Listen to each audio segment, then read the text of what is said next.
PTI के एहतजाज से निमटने के लिए हुकूमत तैयार। इस्लामाबाद में 2 माह के लिए दफा 144 नाफिज कर दी गई। भारी नफरी जुड़वा शहरों की सिक्योरिटी यकीनी बनाएगी। 24 नवंबर को गड़बड़ करने वाले नताइज भुगतेंगे।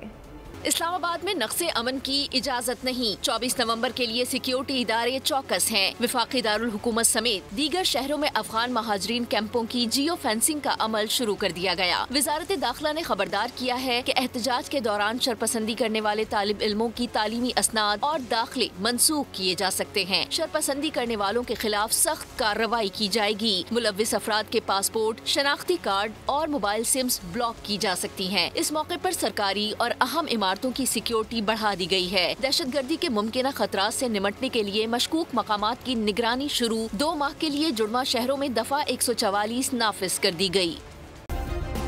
सब्सक्राइब करें और बेल दबाएं ताकि कोई खबर रह न जाए।